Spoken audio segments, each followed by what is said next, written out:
Hello dear. Cereal ulit tayo. Cereal muna tayo.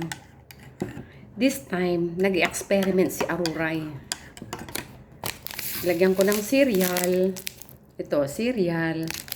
Tapos tong Anlin. Yan, lagyan ko ng isang scoop lang kasi may gatas na tong oats. Mag-experiment kasi ako. Tapos nilagyan ko ng isang scoop na itong turmeric powder. Sinerts ko pwede naman daw i-mix eh. So, mag-experiment tayo ngayon kung anong lasa. Check natin na kung anong lasa. Eto na nga, nakapagtimpla na si Aruray.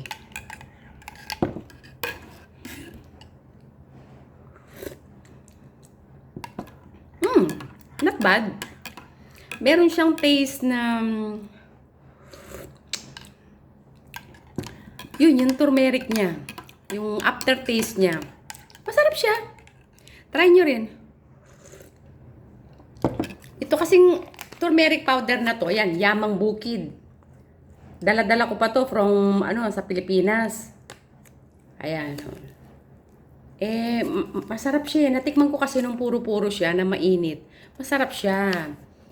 Sa kasi dinner ko kasi nagsiserial ako. So, why not na imimix ko siya para at the same time nakakainom din ako ng turmeric, nakakapag-cereal din ako.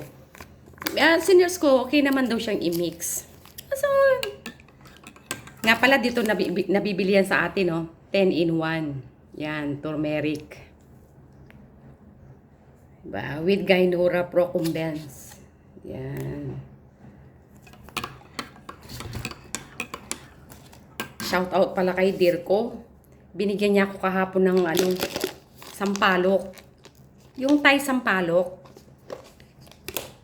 Yung Thai, yung ganyan, no? Paborito ko to. Kaya Dira, magpapabili ako sa iyo, ha? Kahit binigay lang ni Dirko to libre. Pero papabili ako sa kanya. Paborito ko to eh. Kahapon, nakapag-grocery din pala tayo. Yung pinaka-paborito ko talaga na prutas. Yan o, cherry. Paborito ko to. Dati nung nasa Pinas ako, nagpapabili pa ako sa niyan.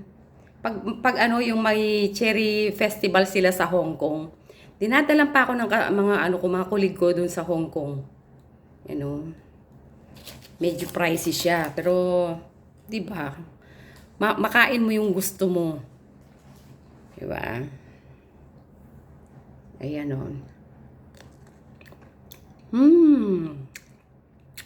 Ito yung saresa sa sa Kapampangan. Saresa namin. Para silang saresa eh. Sa Tagalog yung aratilis eh.